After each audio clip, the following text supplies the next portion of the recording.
Hello, folks. Morning. Or afternoon, depending on where you are in the world. Yeah, where are you speaking from, Daniel? I'm in Langley, British Columbia, Canada. Nice. I'm speaking from my home in Stockholm in Sweden. Just give people a few minutes to arrive.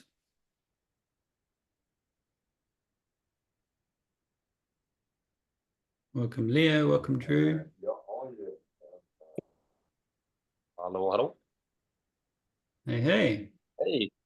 Just give people 1 or 2 minutes to arrive. Yes. Stephen? Yes. Question. Daniel couldn't make it, so I would like to ask if it's okay that my friend Pontus, that really would like to join, is with us in this session. Is that okay? Yeah, that's fine. Yeah.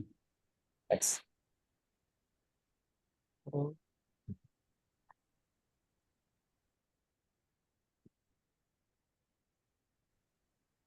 Okay, we'll give it 1 more minute and then we'll do some short introductions.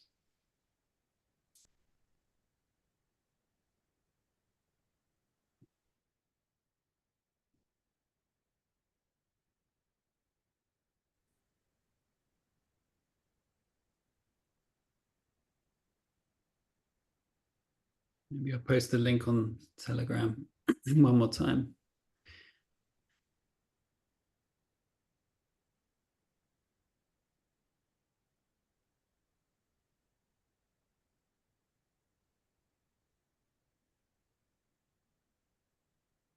Okay, folks, well, welcome to this first session of Technological Metamodernism. Yeah, I'm Stephen, and I'm just so excited to see you all. I've really loved preparing for this course and reaching out to the fantastic array of guests that are going to be joining us over the coming weeks. Today, that's Ellie and Rufus.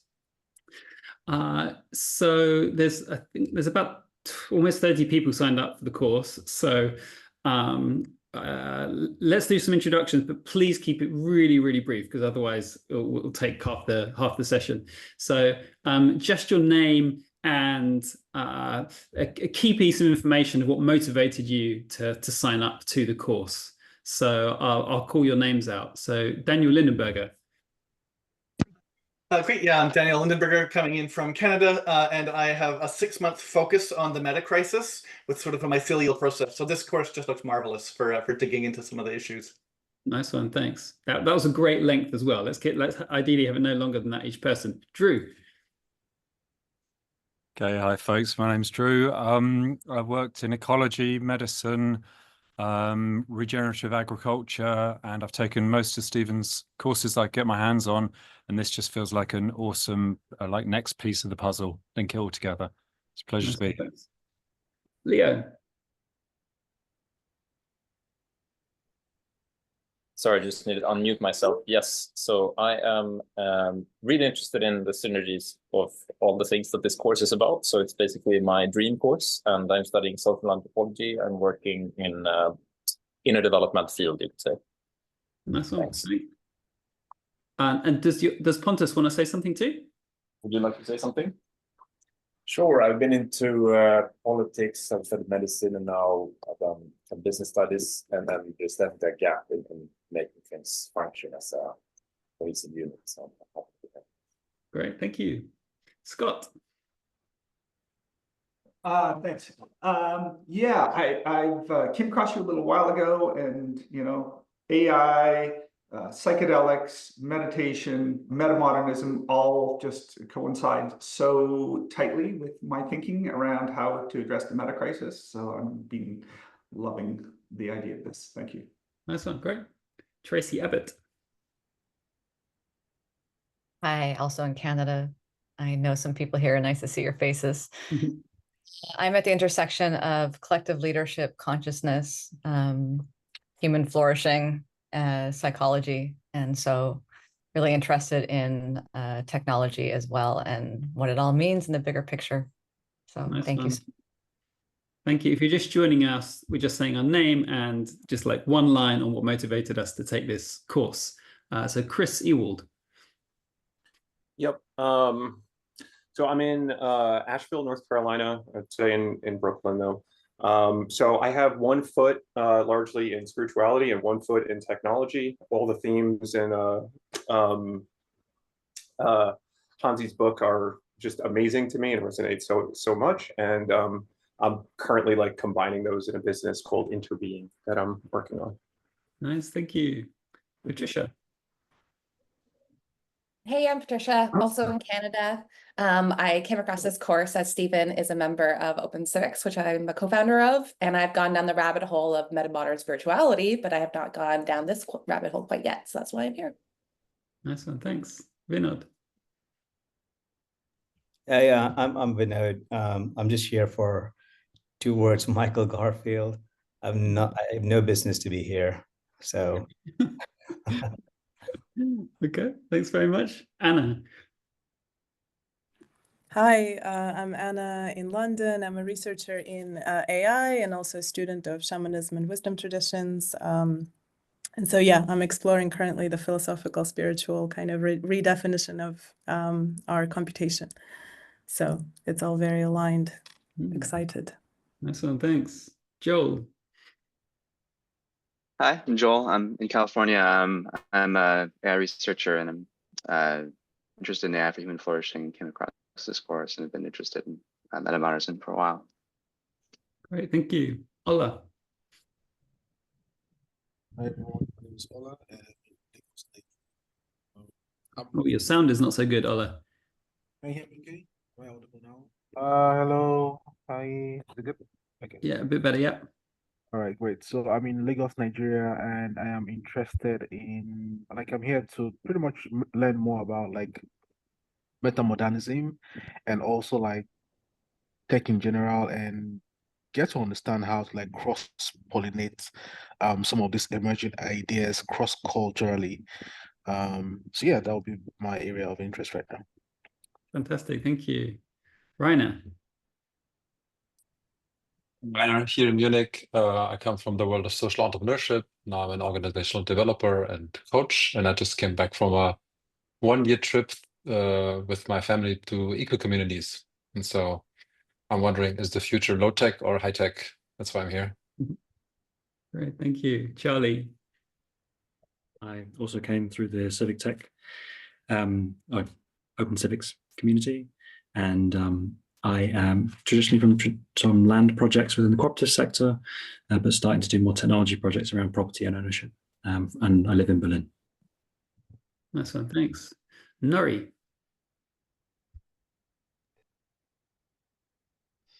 Hi, my name's Nori. I was brought here primarily through Scott, through the Partech community that we have here. But my background has always been in technology, and I'm a practicing Zen Buddhist and super interested in this topic. I live on Vancouver Island on the west coast of Canada, where it seems to be the culture here is an intersection of psychedelics, high tech, integral theory, eco-villages, and all that kind of stuff kind of just coagulates here. So it's very rich, and I'm happy to be here with a lot of my community. Great, thank you. Jacob. Hey, my name is Jakob. It's good to say Jacob. I'm from Austria. Similar to Nori, Scott told me about this program, and before that, I've been in the integral work for around 10 years. What I'm interested in is like, what is the ecosystem that we need for the new world, and what is kind of like the small ecosystem that we can all bring together as a community to then bring out to and spread to the wider world. And right now, I see the entry point in financing the transition. So what does it mean? What does regenerative finance look like? Thank you. Great, thank you. So that's the last person with their video turned on. Would anyone with their video off like to briefly introduce themselves? Konstantin, yeah. Hello, I'm from Austria. I'm a medicine student here, and I'm interested in AI. Actually, I'm an AI researcher here in the medicine faculty, and I just want to bring metamodern thinking in like science here in Austria. So yeah, I'm quite interested in this course. Thank you. Techno Shaman, George.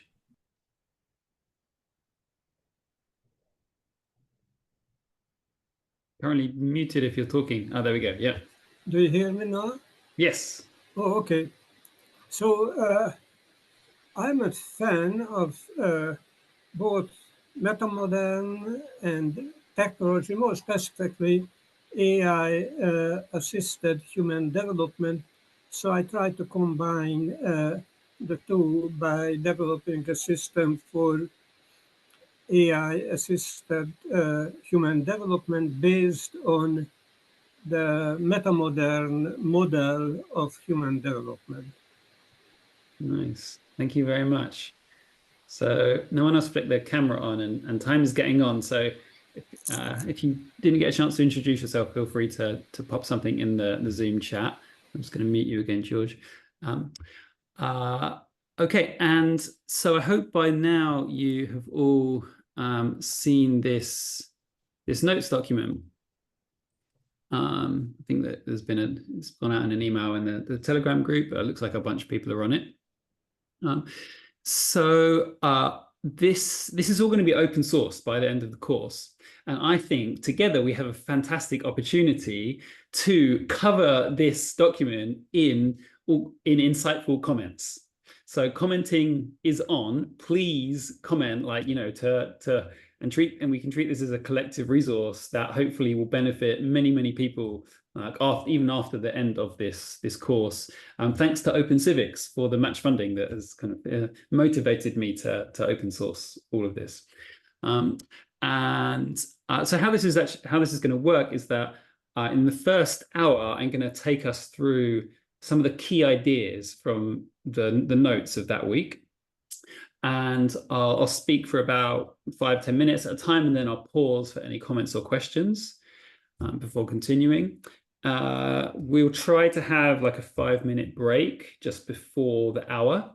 And then on the hour, so 6 o'clock my time, Ellie and Rufus are going to join us. And they're going to present for about 10 minutes each. I'll ask some questions, and then there'll be the second half, or the final half an hour will be your opportunity to ask Ellie and Rufus questions yourself, and maybe it will just turn into a kind of more open discussion there. So yeah, any questions on practical pieces of the course at this point? Tracy, yeah. I'm recording it right now, but this is being recorded, I think, right? And shared if we have to drop off early. Yeah, all of the sessions will be recorded and shared by email in the Telegram group. Okay, great. So with that said, let's check out some of the key ideas for this week. So I set some prep work here to get you familiar with the three of the different tribes that feature this week, what I'm calling the Technoskeptics, the Accelerationists, and the Metamodernists. Not essential that you watched all of that. That's kind of partly what this first hour is for. Maybe some of you got a chance to listen to this AI-generated podcast using this brand new feature from Google's Notebook LM, which I thought was extremely good for a new technology. Yeah, I'm really excited to see actually how that technology develops. I think it could be a real asset for courses like this.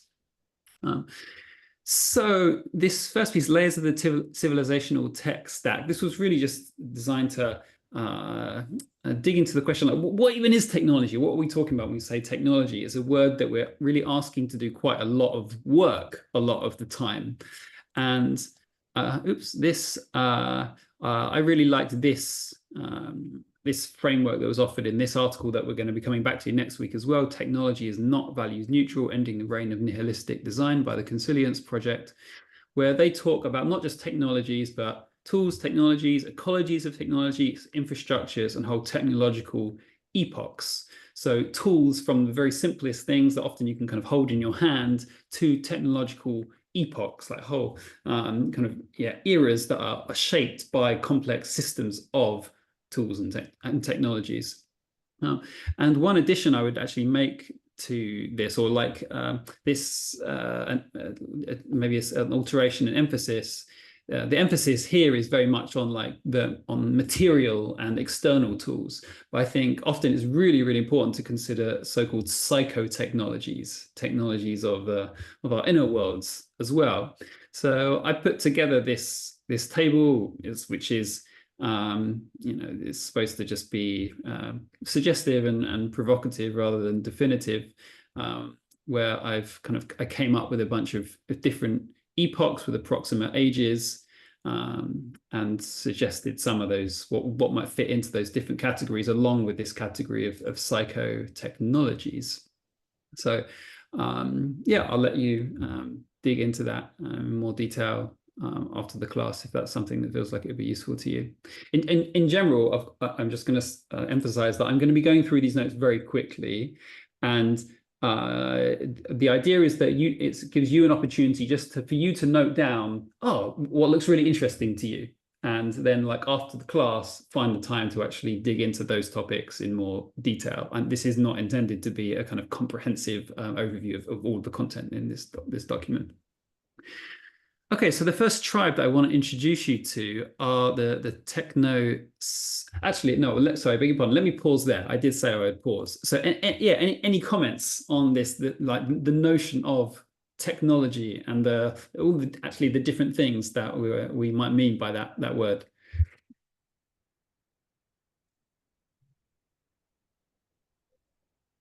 Okay, no problem. I'll move on.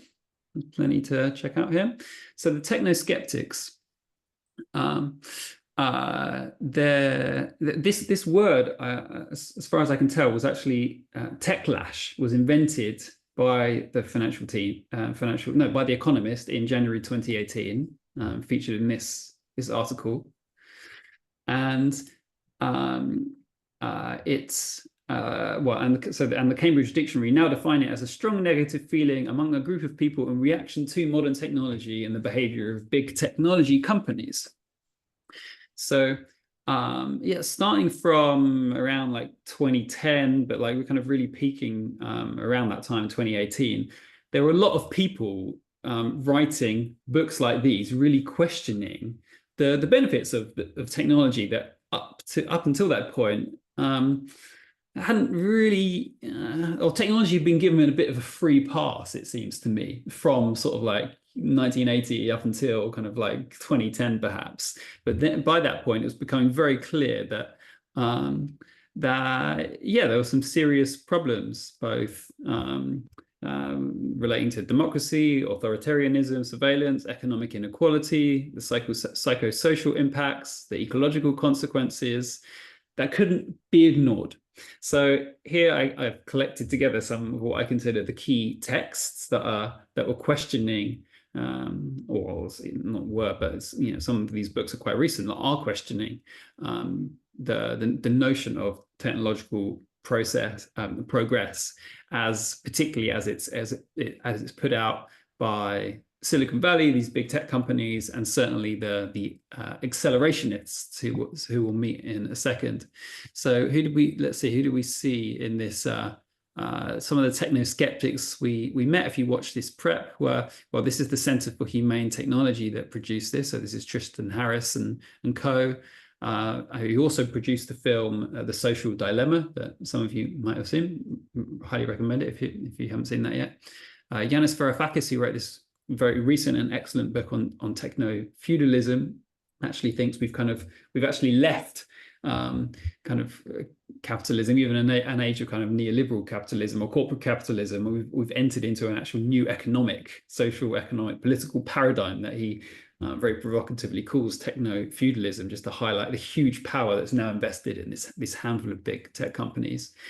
And the very thoughtful, somewhat poetic James Bridle, speaking about his book New Dark Age: Technology and the End of the Future, one of the key themes in that book is just how the sheer complexity of the systems that we've created and how difficult they are for anyone to really understand now, in contrast to many technology of earlier epochs. This actually, James Bridle for me has some resonance with Ivan Illich's work on tools for conviviality, who we'll talk a little bit about that book in the next session. Fantastic to I've received some comments here. Thank you. And yeah, in the next session, also, we're going to look in more detail at the work of the Consilience Project and Daniel Schmachtenberger that have their own very astute and eloquent critique of our kind of current technological trajectory that fits quite well with some of these books, at least. Okay, I'll pause there. Any comments on the Techlash and the tribe that I've called the Technoskeptics? No. Hey, question. But what are your thoughts on privacy? Is that being reflected anywhere, or does it even matter? Sorry, say that again. But thoughts on privacy? Thoughts on privacy? I mean, it's certainly been a hot topic over the past decade or so, hasn't it? Makes me think of the way that it became very clear to people that the business model of social media was essentially to sell people's data, to sort of sell out their privacy as far as they could, as far as was legal or semi-legal, in order to make money. What's the phrase? That if you're not paying for the product, you are the product. I think I and many people kind of learned that the hard way over the last decade. Jakob, yeah. Yeah, I imagine it might be relevant to at least put the reference that most of these technoskeptics are politically more to the left of the center, I guess, and actually have quite, at least among the Gen Z generation, quite a big quote unquote following. And in a sociological kind of analysis, there's a whole neo-ecological milieu that class, quote unquote, subclass that some are talking about, and at least in Central Europe is very pervasive. I'm just aware of where this is situated, I guess. Nice one. If you want to add some notes on what the nature of this new ecological milieu, I'd be very interested in that. So thanks for pointing that out. And Nori. I was just thinking about kind of the word techlash kind of conjures kind of this combative kind of we're against this feeling, but there's this whole kind of slow movement around slow food and slow work, and Cal Newport has his new book out, and people are kind of embracing this kind of slower, analog, non-connected kind of lifestyle. And it seems to be kind of a natural, not a combative thing, but more a reclaiming of humanity and just slowing down and doing so. So I thought that was an interesting kind of Thank you very much. Parallel thing that's happening.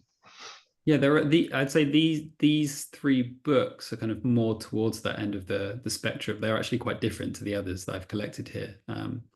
Hospicing Modernity, At Work in the Ruins, Breaking Together. They're actually not so much coming from a combative place, but coming from a point of view of we're already fucked. The damage has already been done, and what kind of society are we going to be building? In the consequences of climate change driven by the techno-capitalist machine and so on. So I think there's some overlap there probably. But again, if you'd like to add some further suggestions of thinkers, articles, or books, I'd be really interested in that. So thank you.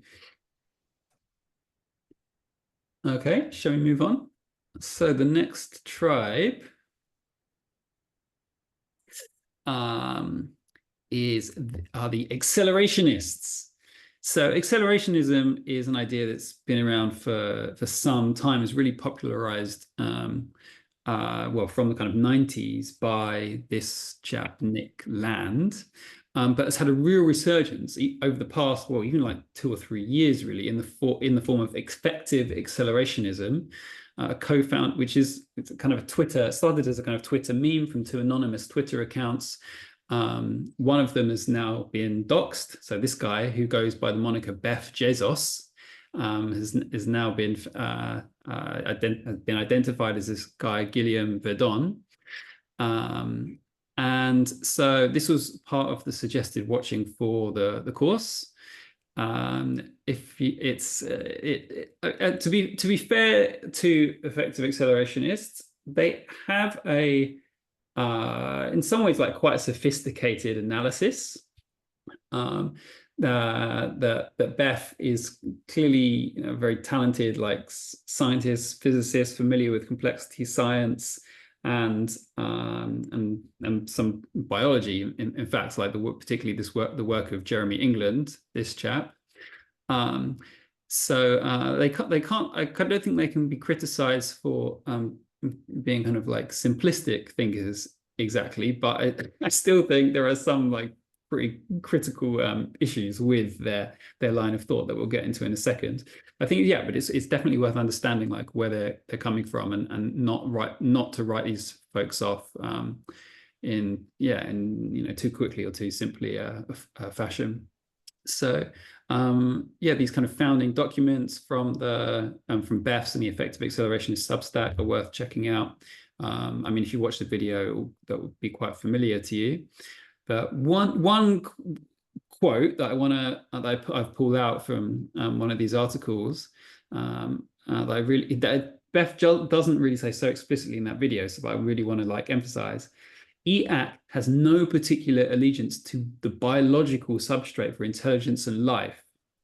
Okay, parts of EAC consider ourselves posthumanists. In order to spread to the stars, the light of consciousness or intelligence will have to be transduced to non-biological substrates.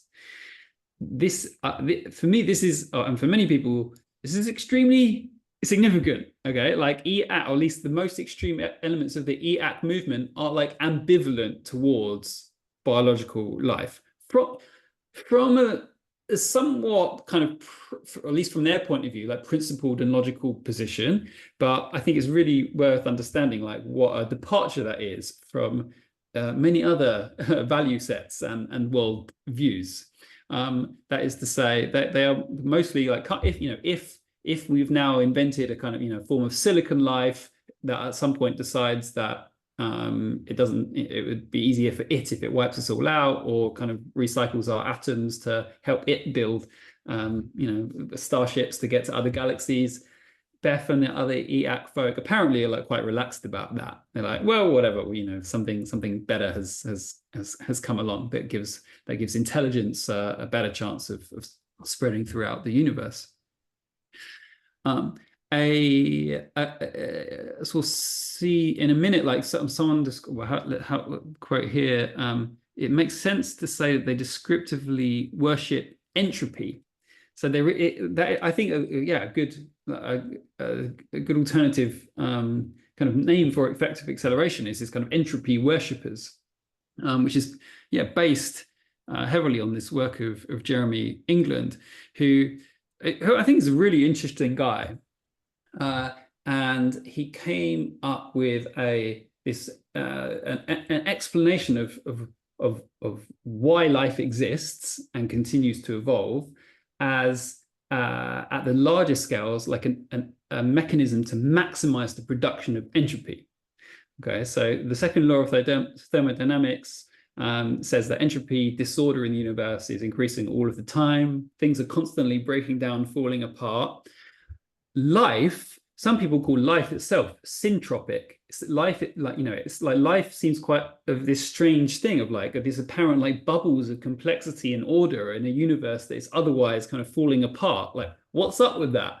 Well, Jeremy England has done some interesting biology and mathematics or physics, mathematics, and made a pretty like strong case that although life itself might be kind of locally syntropic, although if you look at this at a large enough scale, you find that actually overall life maximizes production of entropy. That is to say, like a human being or a human body might be like a very beautifully ordered thing, but consider all of the absolute chaos and mess that human beings cause on the planet and everywhere else. If you take into account kind of like all of that mess and not just that beautiful structured human being, then one's got a pop up here. What's this? Okay.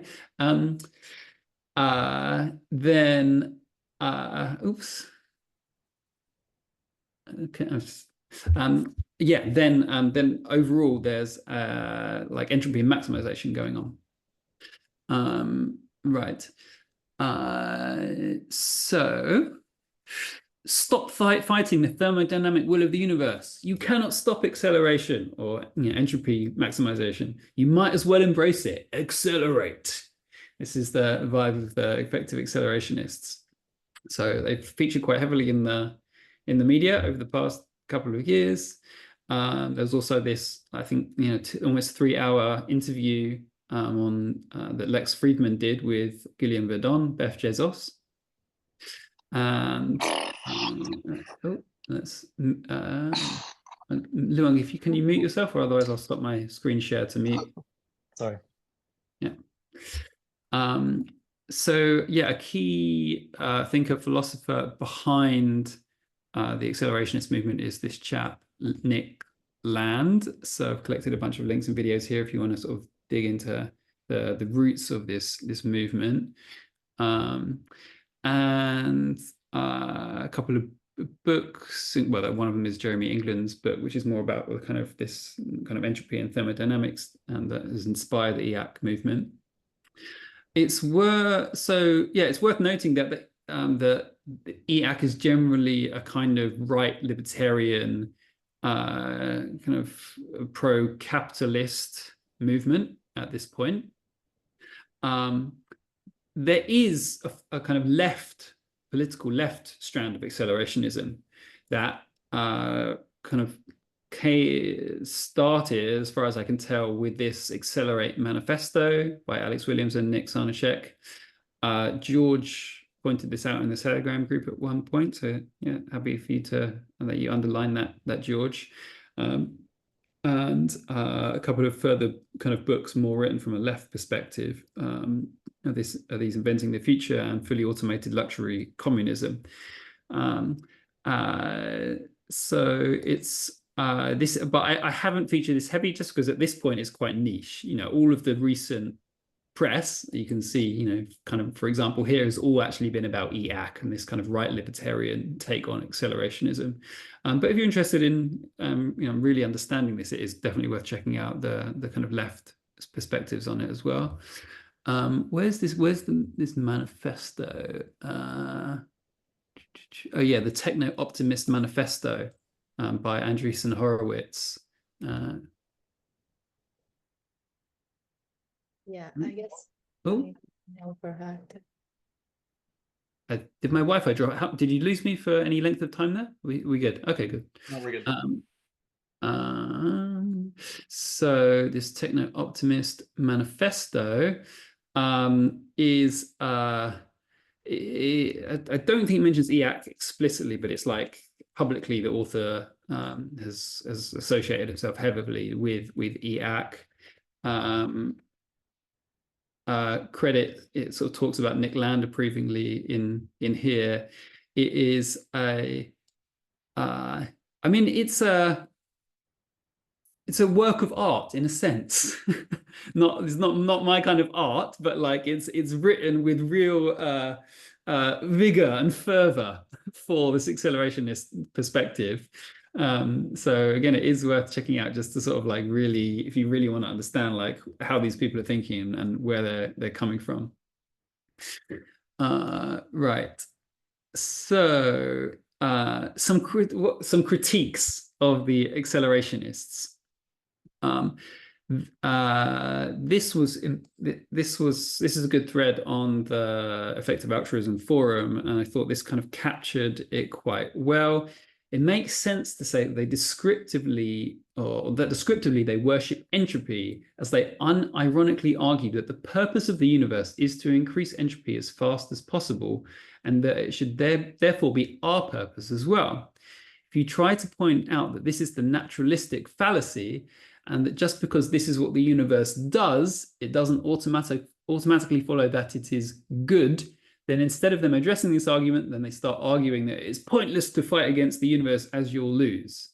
So this naturalistic fallacy, this idea that it's the claim that it's possible to find what is good in terms of merely described entities, properties, or processes. So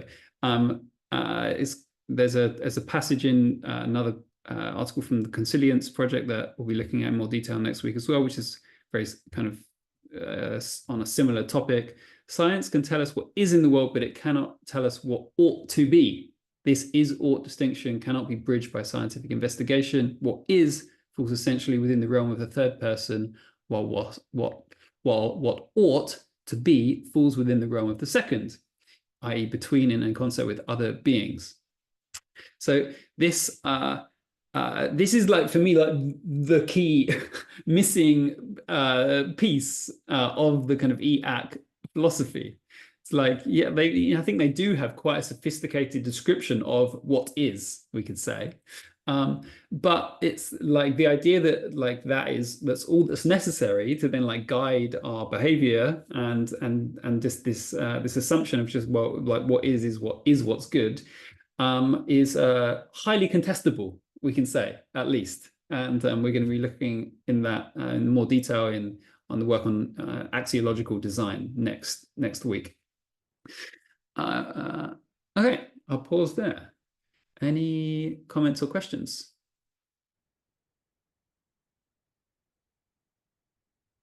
Anna. Yeah, thanks. Yeah, I watched the video you linked, and that was really cool because I hadn't seen that before. And I found it telling that he was like at some longevity conference, I think, that he was giving that. And he had a line in the slide that was like, acceleration is life, deceleration is death. You know, so it's this like fear of death kind of powered and driven movement, I feel like, in some part. Yeah, thank you. I think that's very astute. And of course, but there's also this weird twist of like, when they say, you know, that acceleration is life, they're not talking about biological life as well. But yeah, Jakob, yeah.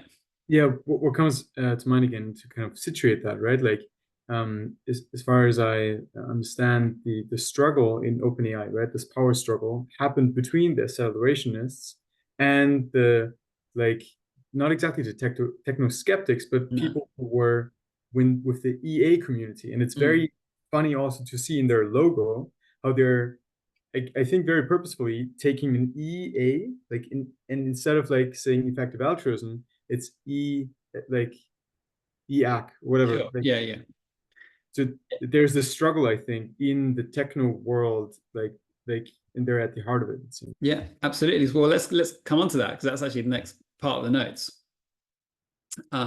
So the accelerationists will complain about the decels or the doomers or the long-termists, and these are all folks kind of associated with a different part of the EA community. Essentially, like the accelerationists and if we use the kind of the name that they would use for themselves, like kind of long-termists, essentially were like kind of two wings of the EA community that have now split.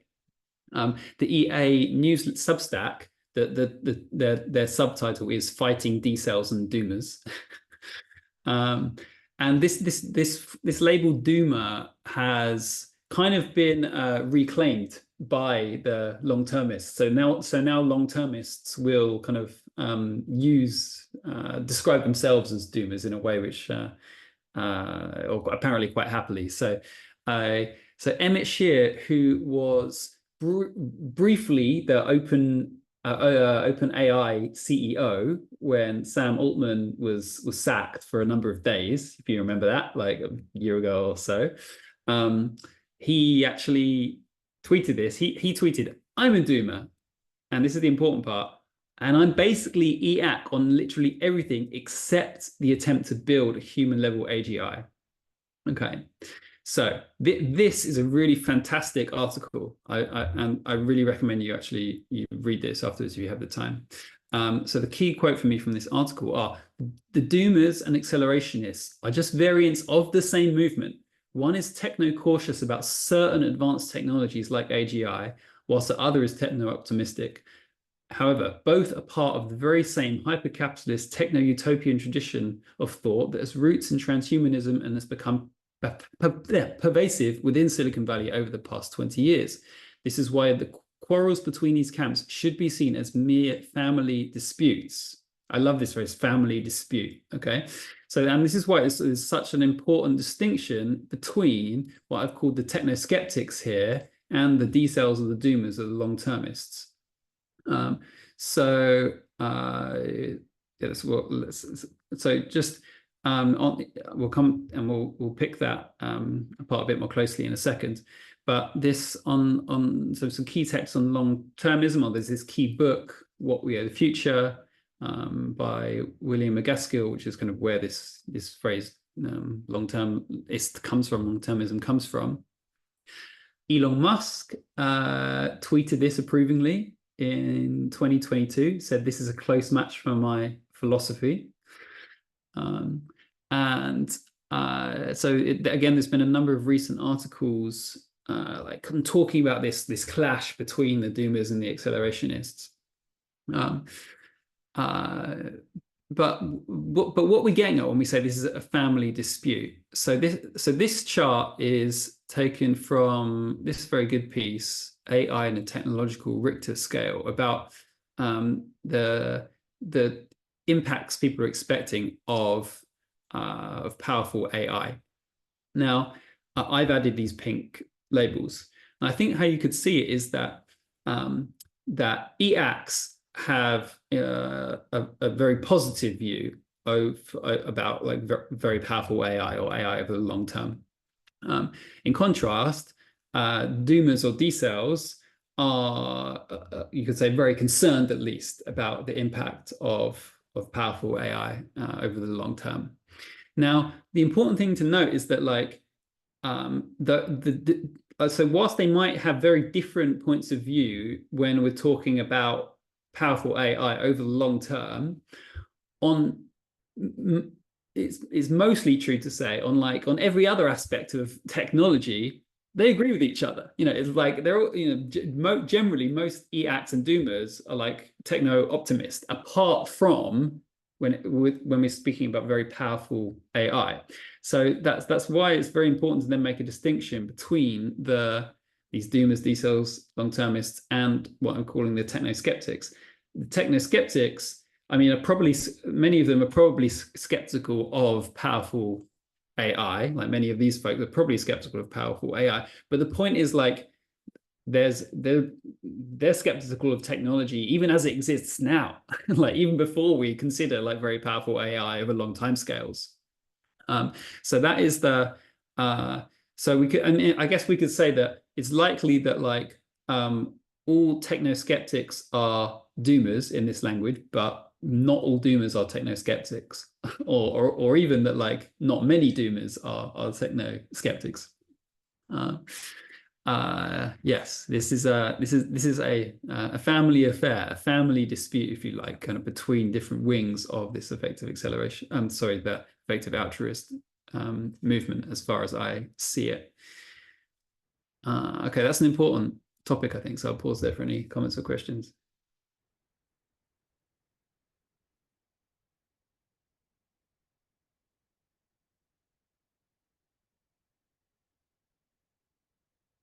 I've got rather mercurial saying in the chat, I wonder how many of these people make a distinction between artificial and synthetic intelligence. There seems to be a mix. Do you want to turn your mic on and tell us a bit more about that, rather mercurial? How do you see the distinction between those two things? So like an artificial intelligence would be something that's not intelligent, that seems to be like a artificial flower, looks like a flower but isn't. You know, the light's on but nobody's home. Synthetic intelligence would be an intelligence equivalent to a conscious being, but made by made artificial or synthetically, rather synthesized. Mm-hmm. Interesting. That's actually not a distinction that I've spent much time contemplating, but I would be very happy to read and learn more about that if you'd like to make some comments in the notes. So thanks for bringing that up. Right now, I have a question for you, Stephen. You're a physicist, so apart from the naturalistic fallacy, is there physics even sound? You know, the EAC physics? So far as it's based on Jeremy England's work, and so far as I've read and understood Jeremy England's work, yes, I think it is the basic physics is sound, this I remember encountering Jeremy England's work back in 2018 or something like this, like long before EAC was a thing, and being fascinated with it for a couple of weeks and feeling that like, yeah, there was a very significant breakthrough in our understanding of like why life happens at that point. But it's I think the EACs, it just get a bit too excited about it. Okay, thanks. Okay, right. Back to the notes. So the way this this course was framed is that we have something of a kind of standoff between the well, the highest profile one at the moment is between the kind of doomers and the accelerationists. I think an actual kind of more significant one or more meaningful one is actually between, we could say, the technoskeptics, and both of those two. Or for the shorthand, we could just say the technoskeptics and the accelerationists. And really the investigation of this course is, can metamodernism help us discover some new way forwards, some synthesis position that acknowledges both the harm that technology has done or contributed to, but also the progress that it constitutes as well, and all of the good things that it's brought to our lives. So, like, I'm not even completely sure of the answer to that question. So I'm looking forward to this journey the next 4 weeks so that we can really figure it out together. But I strongly suspect that metamodernism does have something useful to say on this topic. So actually, I just a show of hands, perhaps, at least those that have the video one. Well, first, who's already somewhat familiar with this debate between doomers, accelerationists, and possibly techno-skeptics? Yeah. So forget most people. Who here is already familiar somewhat with metamodernism? Okay, that's maybe a few less. That's kind of what I expected, but most people familiar with both. So now the flavor of metamodernism that I'm by far most familiar with, and that I'm going to be leaning on in this course, is the flavor put out there by Hansi Freinacht, who, if you didn't know already, is actually a fictional character invented by two guys, Emil Enyafris and Daniel Gortz. And one of those actual human beings is going to be a guest next week. But Hansi is a persona that is actually not quite unlike either of the actual human beings behind him, but I think it's shown to be like Hansi has proved himself to be like a very useful literary device for allowing these two to step into different ways of thinking. So yeah, I'm just acknowledging that there are other kind of plenty of other metamodern thinkers and strands of metamodernism, and it's left as an exercise to the reader if you want to do your research on the different strands of the movement. But today, at least, I'm going to be focusing on Hansi's work. And oh yeah, just to say, there are some. If you want to get an idea of what constitutes the kind of metamodern movement, or sometimes it's called the kind of metacrisis movement, then there's some great mapping exercises here. One recent one by Second Renaissance that actually produced this kind of fictional actual map. There's this fantastic metacrisis meta resource at metacrisis.org with all kinds of different stuff, maps, podcasts, books, you name it. And then this very good article by Joe Lightfoot, where he's using a language, the liminal web, but there's certainly a strong crossover, at least, between the kind of metamodern community.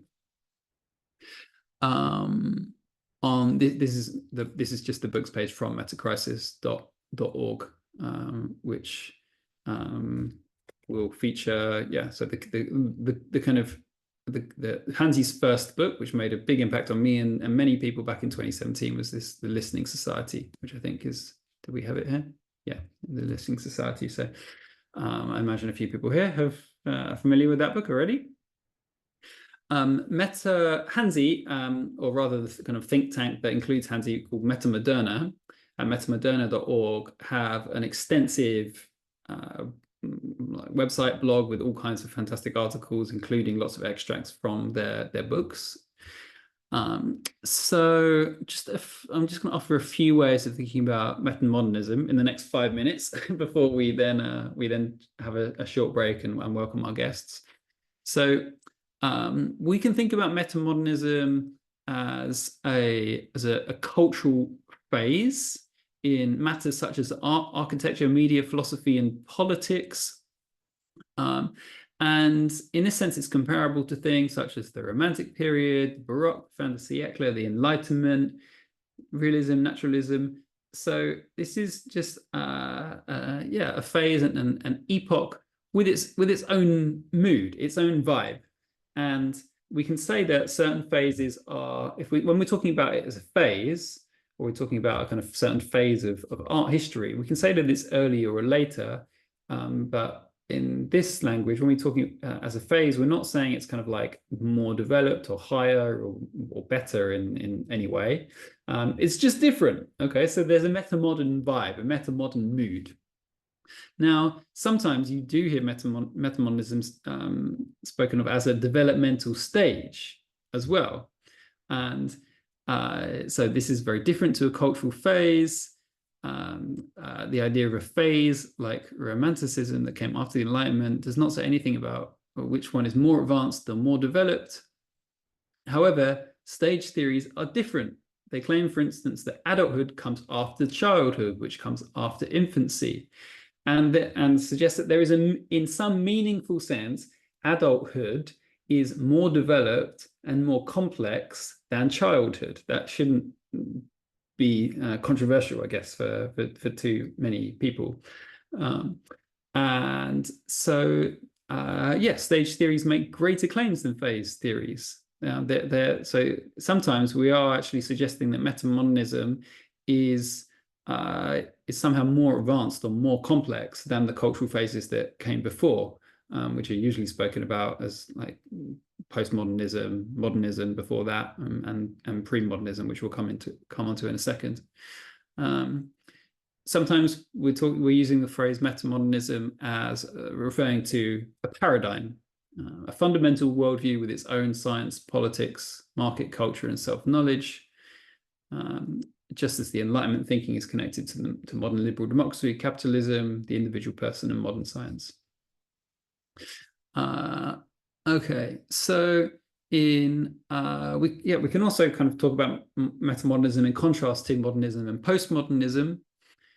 So modern philosophy, this general mechanistic reductionist worldview that in many parts of the world is still the common mainstream narrative associated with Newtonian physics, Descartesian philosophy, the scientific method, holds that physics is the basis of reality and science and rationality set people free. Now, you might already notice that the EAC has a distinctly kind of like modern feel for it. And I actually will come into this more in the next session, but I think EAC represents a kind of reversion to a quite modernist way of thinking in some ways, which probably comes from this sense of like a frustration with humanity's current relationship to technology. I think we can make a good case that this reversion to modernism is not the right move, not the best move we could make, and instead we need to be contemplating a move forward rather than back in some meaningful way. So postmodernism, defined by this critical perspective that grew from the social sciences and humanities, involves a critical stance towards knowledge and science, skeptical of power structures, and it's this deconstructive approach, which has been so useful and so important in so many ways, but ultimately perhaps we consider it to be somewhat limited, that there's only so much good you can do by picking things apart and critiquing them.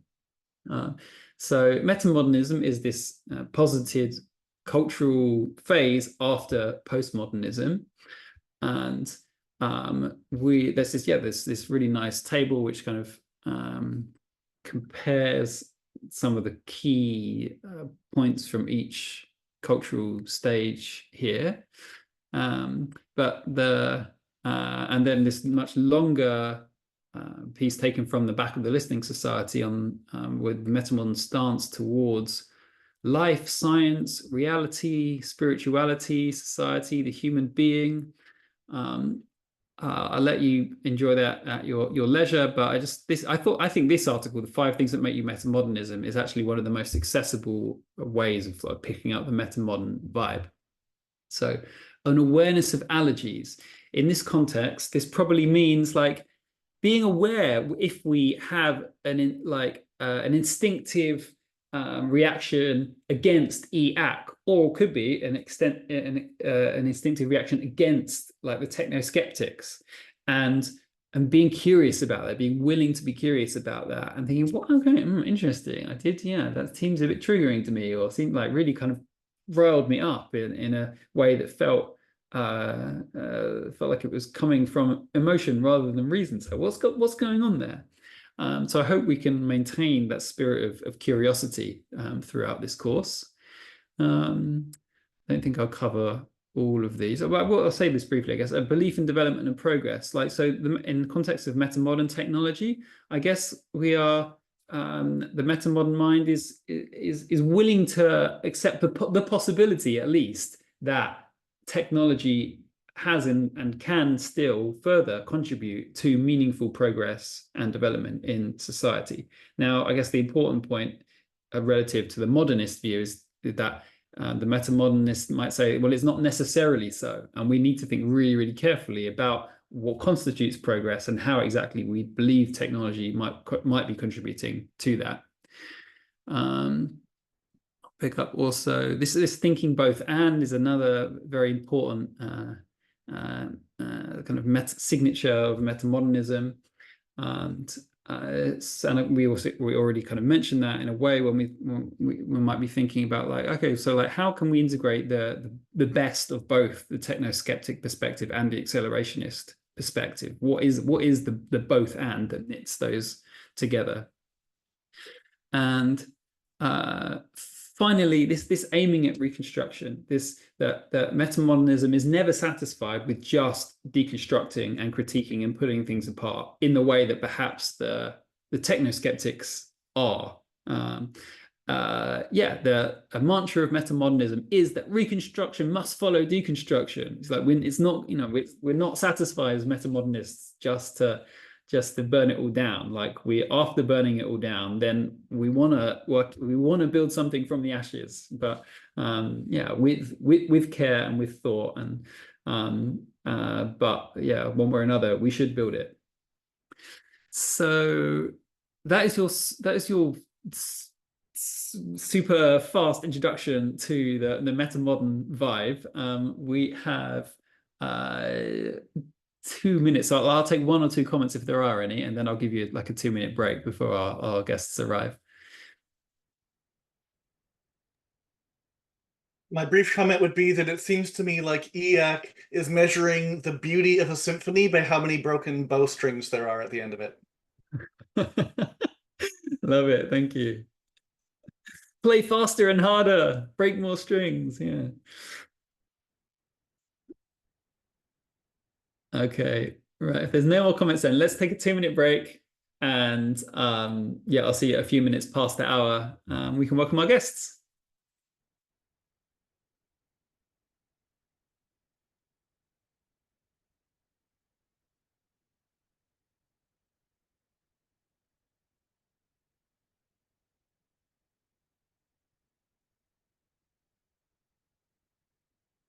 Hi, Ellie. Hi. Welcome. I just finished going through the notes in the first half, so I've just given people a 2-minute break to water themselves and so on. I might do that myself actually. So I'll just see you in 1 minute, and we'll get going in a few. Amazing.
Okay, welcome back, everybody.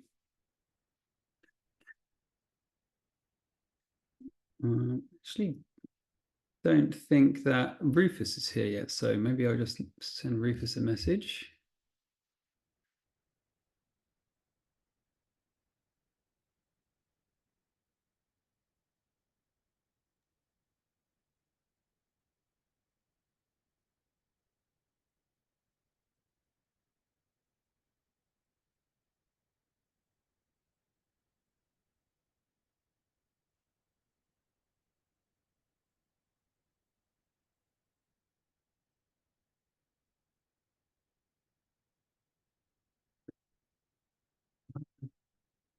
Right, hopefully Rufus is on his way, but in the meantime, I'm delighted that we're joined by Ellie Hain. So Ellie is an artist, strategist, and researcher working on a vision for the future centered on meaning and a renewed conception of the sacred.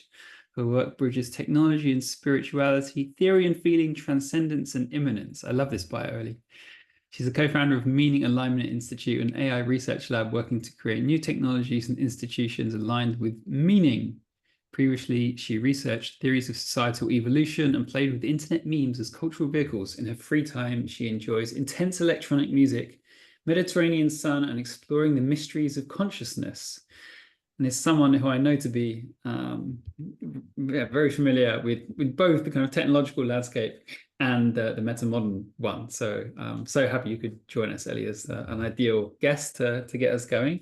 So the question that I put to you in the chat, let me just how exactly did I phrase it? So I said I wondered whether you could speak to technological metamodernism and metamodern technology. How can the metamodern and tech communities benefit one another? That is, and I guess the suggestion was that they're kind of distinct still. There are like some very thoughtful and well-meaning technologists out there, not all of whom have heard anything about metamodernism. And then there's this like metamodern community that is busy creating, podcasts and writing books, not all of whom are that, au fait with technology, kind of connected to what is actually going on in the latest with AI or Web3 and these things. So that was one suggestion of where you could start us off today. But yeah, happy to really receive any and all of your thoughts around technological metamodernism. So yeah, the floor is yours, Ellie, for the next like 10 minutes or so. Yeah, thank you so much, Stephen, for inviting me. It's lovely to be here, and yeah, I see some familiar faces. Hello, Joel. Yeah, so technological metamodernism. I think I'm going to speak mostly from my experience, and for those of you who don't know, I've been part of the so-called like metamodern scene. I think even before we were like calling ourselves metamodern, it was just kind of like a group of people that were into like psychedelics and spirituality and like system change, and then the Nordic ideology, Hansi books arrived, and we're like, okay, I guess we're metamodern then. And that was kind of like 5-8 years ago or so. That's kind of like how I remember it.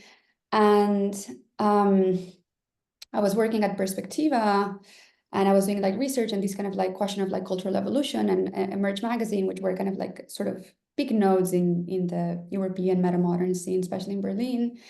And yeah, I had this kind of like question of like how do cultures evolve, and like what does that mean for kind of like the next stage of like where we're going at, but kind of like not just at the level of narrative or imaginary, which were my previous research at a time, but kind of like how does that translate into like real systems that like people can engage in, since we're not just like ideas, but we're actually kind of a big part of like what defines our experiences life is kind of like the structures that keep us in place.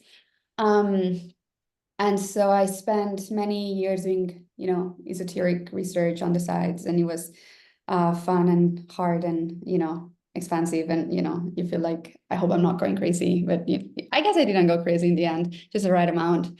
But I guess I didn't go crazy because in the end, like this research did lead to something. And yeah, now we, like a year ago, only really like a year ago, we founded the Meaning Alignment Institute, and we've been doing kind of like pretty good work, I would say, at the intersection of AI, but not just AI. We've done some work on AI alignment, but kind of how AI can help us create new institutions. So on the question of like technological metamodernism and like how can tech and metamodern communities help each other, I only know what I live through. So that's what I want to speak about. And I think the metamodern community, so I found, I was there quite early, but in these years, like I've been meeting more and more people who are kind of sometimes new to the scene or just have discovered the scene, and it creates this like, wow, feeling, right? These kind of like very capital B big ideas and like all these maps and frameworks that like really help you understand the human experience and our place in the world and the evolution of ideas.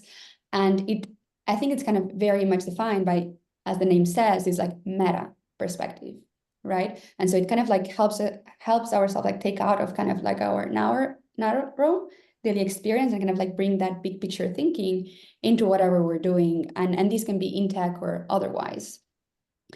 In tech, precisely, these feels that it's quite needed and called for perspective, right? Because, tech tends to be, like you meet incredibly smart, talented people, but they're still kind of like within the confines or either academia or like the corporate world.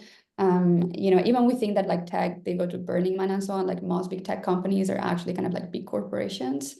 And so you can be enclosed in this kind of like narrow way of thinking, right? And kind of like, oh yeah, we're like releasing the next model or the next product, or I'm doing this thing. Everyone talks about human flourishing now. So like now all the cool kids talk about human flourishing in some way or another, but what does that even mean? Kind of really cool products. And I think the metamodern framework comes in with this kind of like expansive sense of like, first of all, like you're not just kind of like building in a sort of like tabula rasa, but kind of like there's a like continuity of ideas and a place in time that kind of like some interventions, some ideas make more sense than others. So I found that was, I think that's something that we brought into the table that was quite welcome. The reason why I also kind of like mentioned human flourishing is that it's not just that you're like broadening the perspective and kind of like learning about new ideas to talk about what's important, but there's also this sense of like helping refine people's intuitions. My sense is that people in tech, they're actually like quite smart, and many of them, they're pretty good thinkers and, intellectuals in their own way. Maybe not as familiar with like the wide breadth of literature, but they like really smart people. And so I've many times now I've encountered people who like have their own theories of like, what does it constitute to make good tech? Like, what does it mean to kind of like create good systems? And the question of like human flourishing or like well-being, like they keep coming up, right? At this point, like everyone has gotten to that conclusion. Whatever we're building, it needs to be good for human flourishing or human well-being. But that's the easy part, right? The hard part is like, what does that actually mean, right? And so kind of like knowing how to, like, once you decide on that direction, that like the purpose of tech, of companies, of like, societal systems is not just like profit or manipulation, but it's like human flourishing, then like, how do you define that really?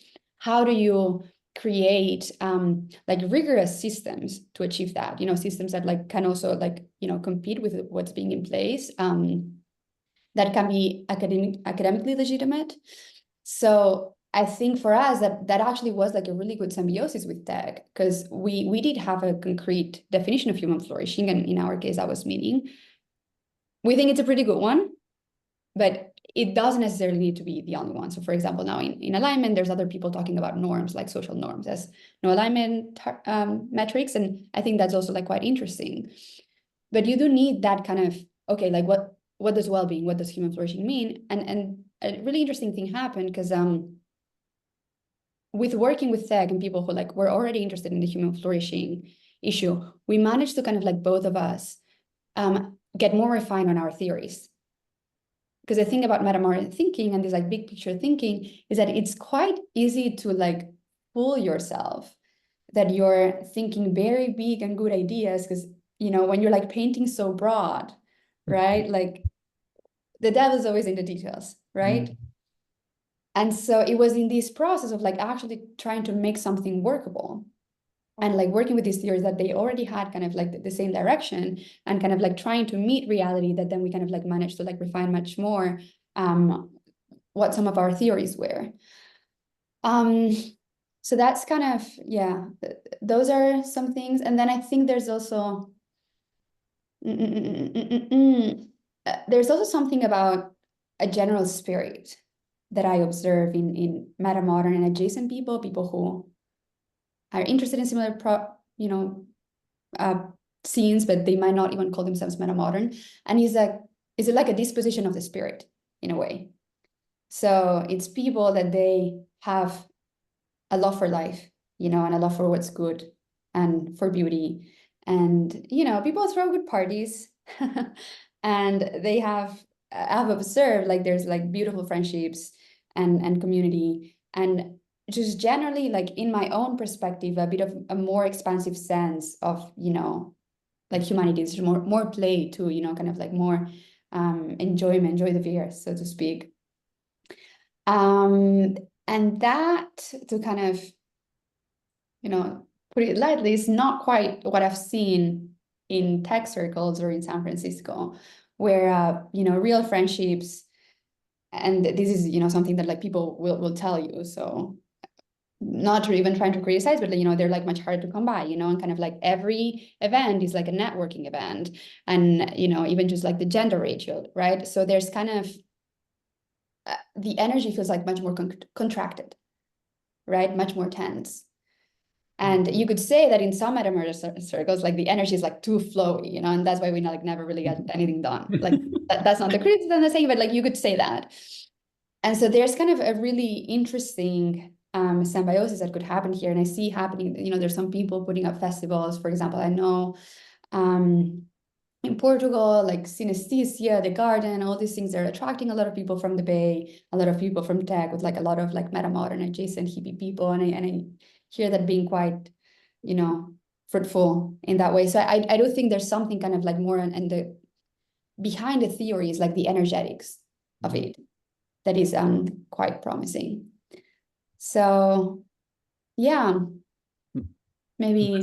Yeah, that was fantastic. Thank you. Yeah, that gives us lots of things are coming up for me. But before we get into any discussion, I think we'll hand over to Rufus and Sylvie. I think I saw a mention in the chat for their piece. So let me remove Spotlight. And where's Rufus? There you are. Okay. So Rufus, welcome. The founder of several successful for-profit and non-profit initiatives, and some unsuccessful ones, reading from your bio here. But certainly some of the successful ones that I'm quite familiar with are Life Itself, and now Second Renaissance as well, which is, we could say, is a kind of project of Life Itself. I think that's kind of how it's framed, isn't it? Yeah, Rufus is someone again who's a fantastic choice for this course, because he's a really quite esteemed technologist himself, and has been building technological systems for some decades, I'd imagine, at this point, but is now recognized as a key thinker on in the metamodern scene, or what he might prefer to call the kind of Second Renaissance scene now. So really delighted to have you here, Rufus. And yeah, the floor is yours for about 10 minutes or so to give your take on technological metamodernism.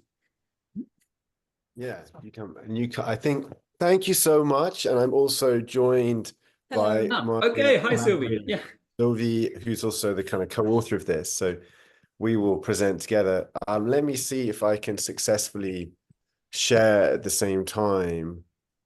I don't know if you might want to then, that's fine. Let me see if I can then also share. What do I want? I want this one. Here we go. Is that right? Can you see my screen? Looks like it's, yes, we can. Yeah. Okay, great. So wonderful to be here. Thank you for this opportunity, Stephen, and thank everyone for being coming to this wonderful course, and lovely to hear from Ellie, who I've come across. I've read your work before. I don't think we've ever met, but it was wonderful to hear your sharing and engaging with the Silicon Valley system.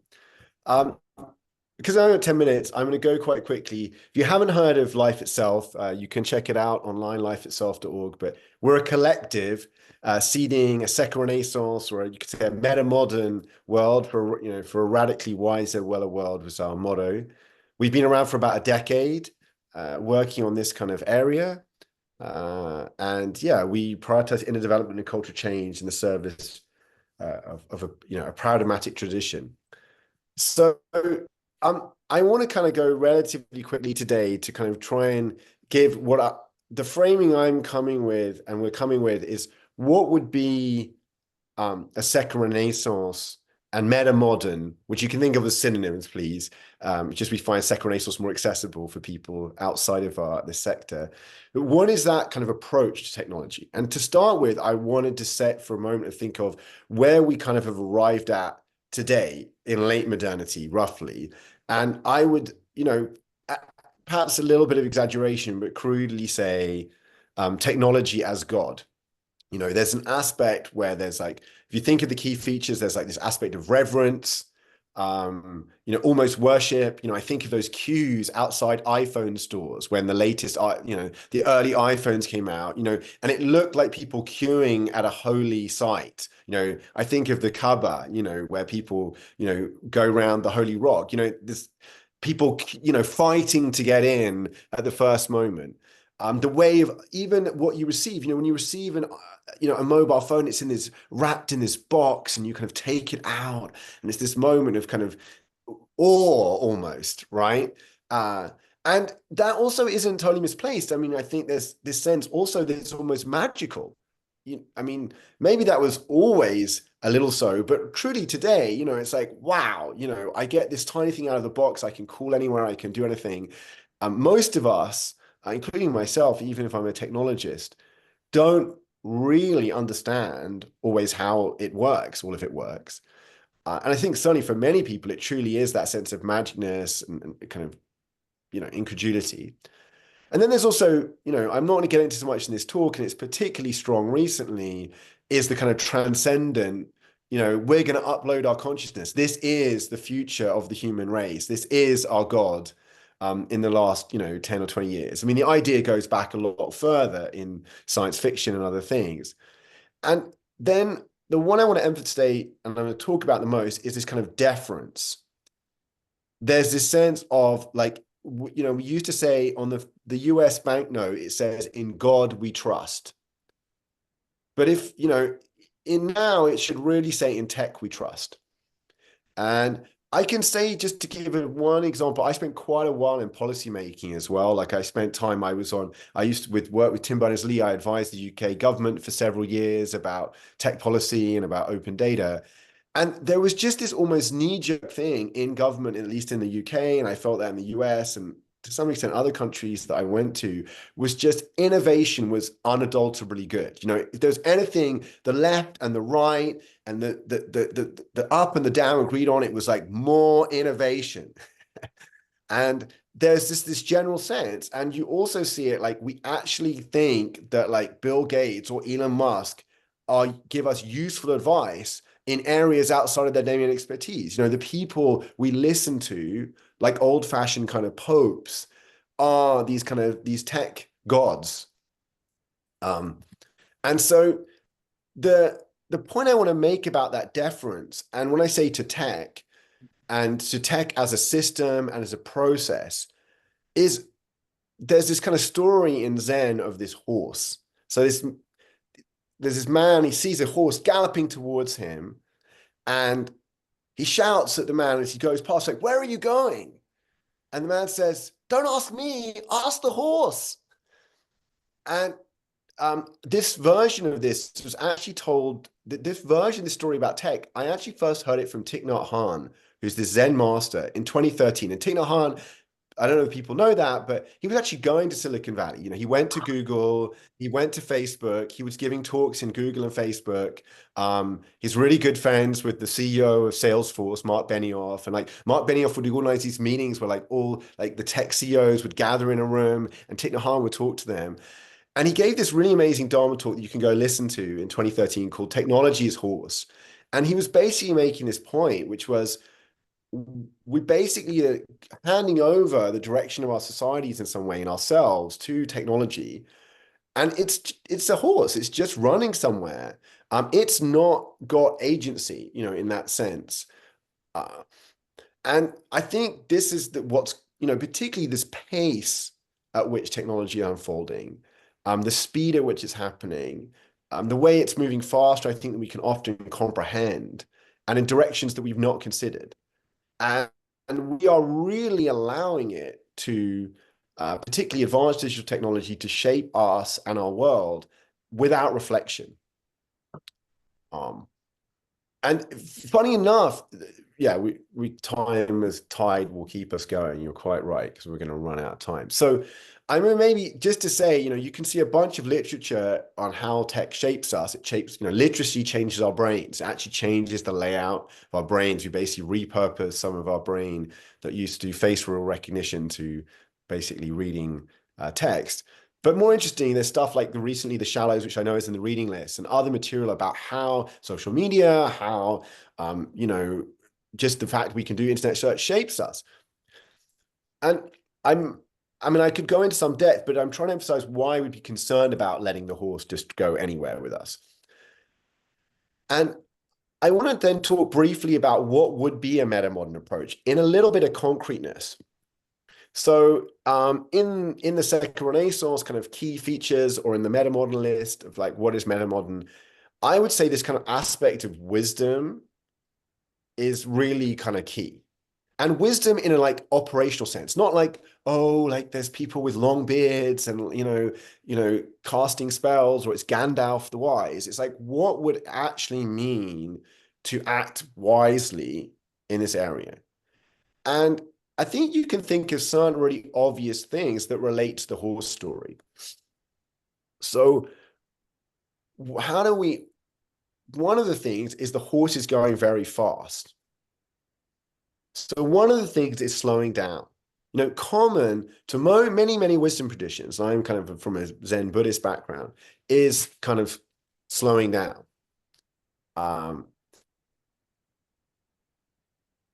Because, you know, without slowing down, we don't have time to reflect. Without having time to reflect, we can't really know where we want to go. We just end up there.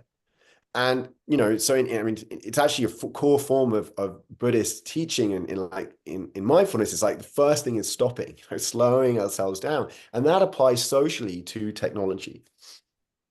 And I will come to a part of that, but you know, there's this aspect also about wise intentions. So combined with slowing down, when it's appropriate, by the way. I'm not saying you always need to slow down wisdom, but when we're rushing like this, when we're on our horse that's out of control, we want to pull on the reins and give ourselves time.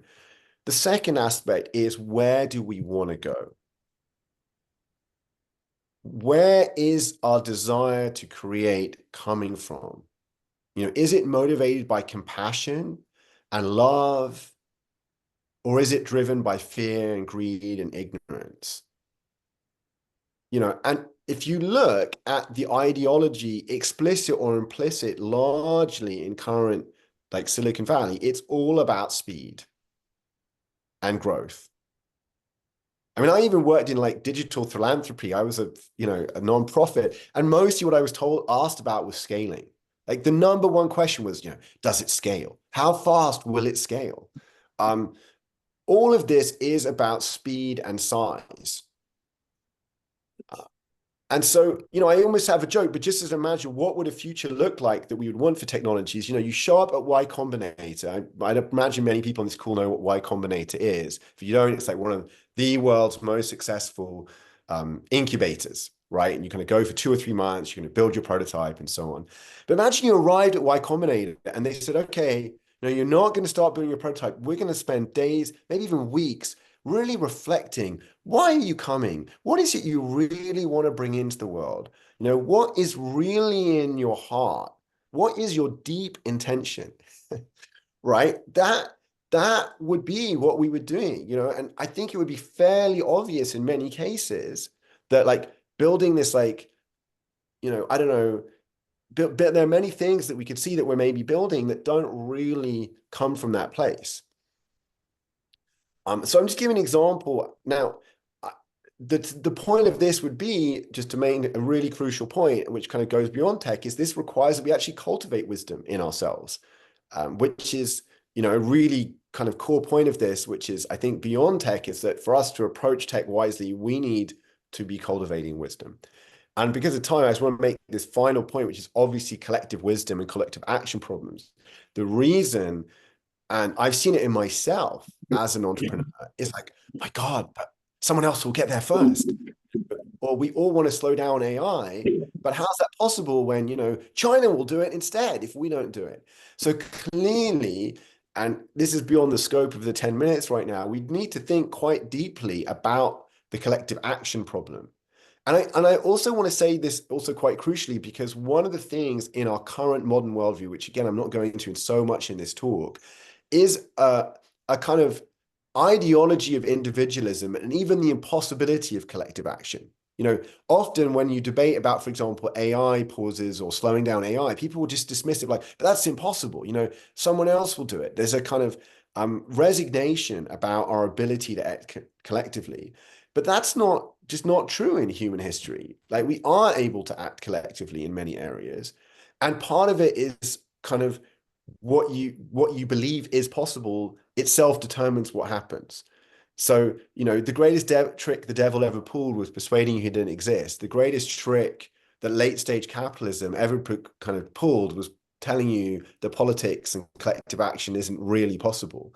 And so that is also a very crucial aspect of a meta-modern, and I would say secular Renaissance worldview, is a commitment to kind of exploring our inner being and the practical ways we can implement solutions to the collective action problem.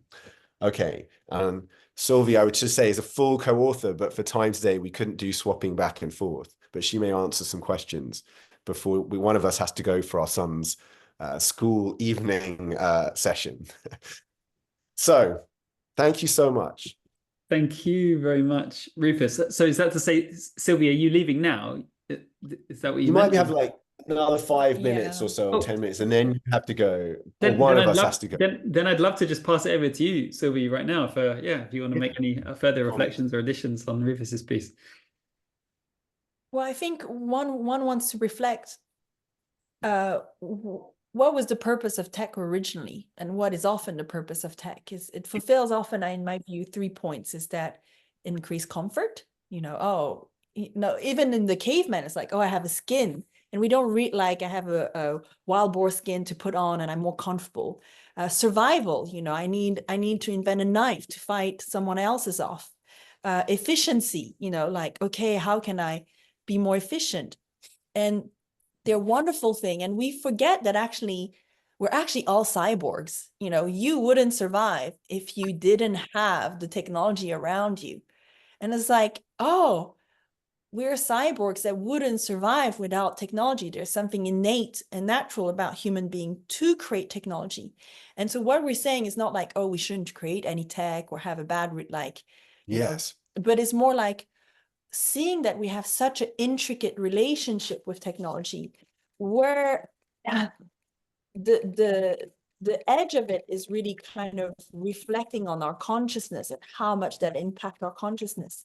And took to any extreme, today our technology has brought the comfort to a point that we cut ourselves out of reality by, you know, we're in virtual worlds and video games, and we don't know how to enjoy nature and enjoy each other's presence. You see teenagers not knowing how to have social interaction. In our survival, nuclear weapon is threatening our survival as a species, put to that extreme. Our efficiency for agriculture has killed the living out of and annihilate the living. So I think for me in the meta-modern and second renaissance is not say, oh, let's not do any tech, but like, Yes. oh, where is it serving us and where is it disserving us? That's why I say it's like taking the push to an extreme. Technology is taking away the being out of human being. And partially AI has pushed us to kind of, if what differentiates us from animals were our consciousness, and now there's this question of like super consciousness for AI, then what differentiates us from AI is our animality, is our body. And there's maybe and the fact that today the downside and positive side of AI conversation pushes us to reflect on what makes us unique. What makes us unique as human being?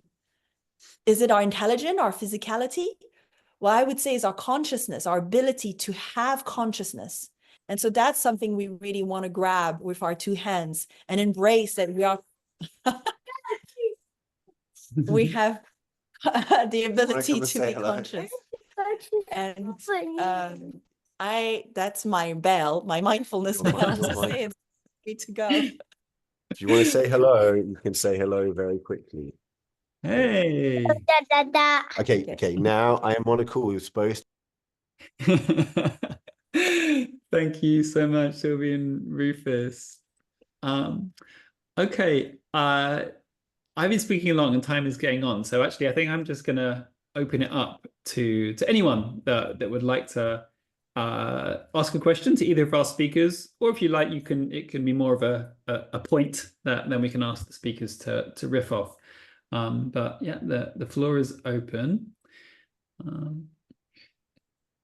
As you come up with those questions, I might ask Ellie.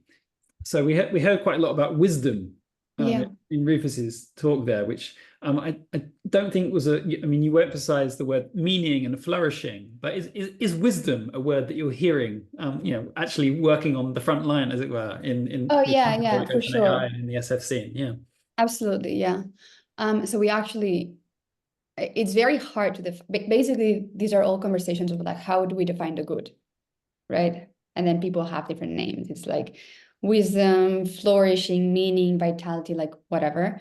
However, so meaning, how we define it is like the moments that kind of like when we're really present with life, like what are we paying attention to? And usually in those moments, there's a wisdom, right? There's kind of like a certain, there's a reason why we like pay more attention to a beautiful sunset than just to kind of like a completely disembodied conversation that's happening on our side, or like a piece of media that doesn't speak to us. And then if you actually start mapping out all these sorts of meaning, all the things that like people pay attention to, that they kind of like feel really connected and kind of in tune with life, then you see that those actually map into like a wisdom graph. You can see kind of like how they could be even like a map of moral evolution, of the evolution of like consciousness, like trying to kind of like make sense of itself by deciding and becoming ever more discerning of what are the things that are worth paying attention to. And then you could say that like the collection of that is wisdom, right? Or wisdom is also knowing what is worth paying attention to. Is it worth paying attention to your son, or is it worth paying attention to TikTok? It's not coincidence that most people will find more meaningful to like pay attention to their son or someone that they love than TikTok. So it's actually, there's like a very big correlation. And it's also not a coincidence that people, when they pay attention to something that they find meaningful, that they find wise, they will also feel like more vital, more alive, more embodied. So actually, these are all words that are describing different parts of the experience of being attuned to that kind of like fundamental consciousness of goodness.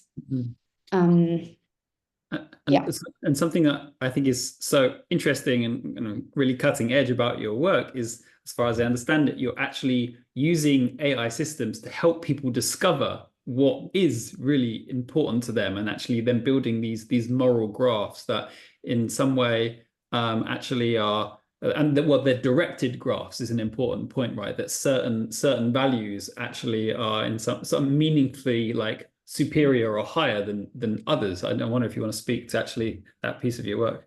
Yeah. So that is that's what we call a moral graph, and it is really pretty good technology and social technology. So how it works, and maybe speaking to the point that Rufus was making earlier, is that we believe that behind any action, so for example, you were talking about this restlessness of the young or of the tech people, young generation, so we just have to build and we have to build like as fast and as big as we can, right? And this is kind of like a pattern that we see, but behind that, there is a true golden, even wise piece of information or like a wise experience behind that. And then you have to dig a lot to get behind that, right? It's like, okay, so there's a part of the human spirit that's also just about, wanting to push frontiers and kind of like rightful exploration, right? There is a part that it's also kind of honorable and beautiful if it's kind of like put in the right context of the impulse of like the young men to like prove itself, right? And that's why we had like initiation processes before. Now we don't have them, so the only way that they have is like to build a startup, right? So there's, it is true. And it's been crazy to me because I've had conversations like very, at some point they don't start there, but at some point they get to kind of like this very earnest point. It's like, okay, what are you really trying to do? Because you're saying you're trying to solve loneliness, you're trying to solve this problem. And then they will tell you, or at least they tell me, I actually just want to win really big because I feel really lonely. Right? So,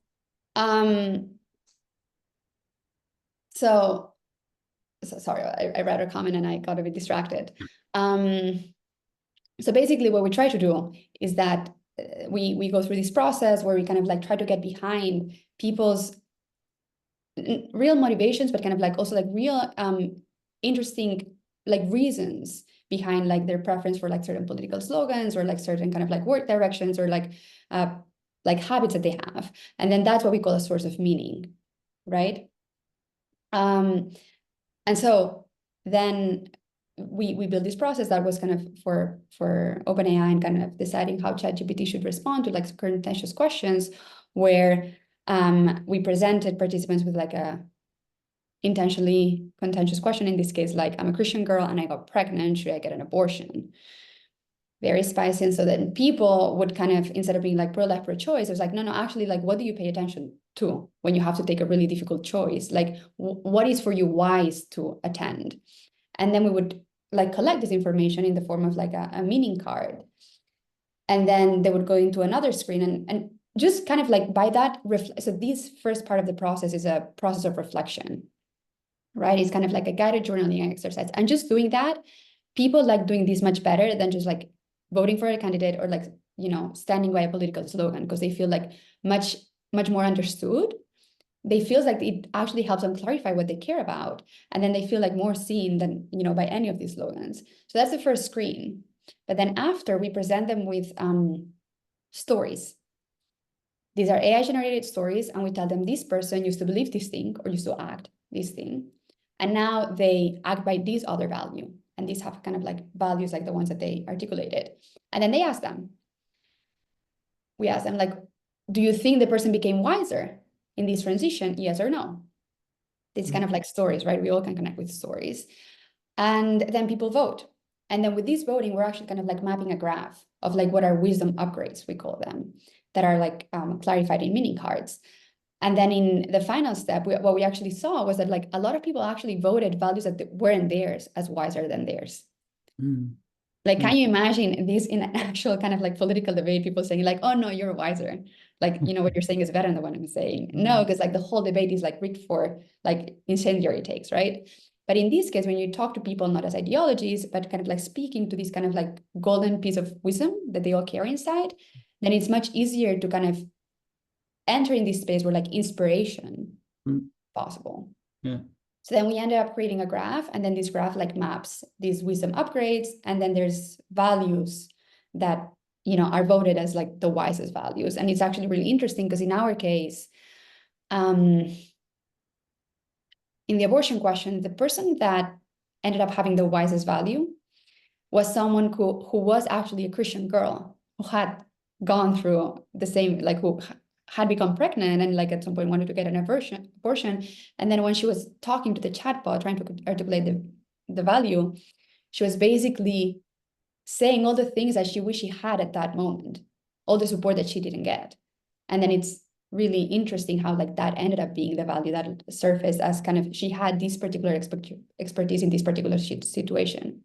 That doesn't mean that she's the wisest person in terms of like policy or in terms of like every aspect of abortion. But it's really interesting because it does mean that like there's a certain connection about like meaning and like connected to like context and wisdom that's like depending in an expertise. And there's another types of wisdom that's kind of like more general.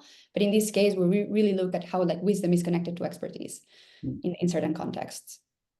Thank you so much, Ellie. So Rufus, I might, oh, where did you go, Rufus? Oh yeah, you're there.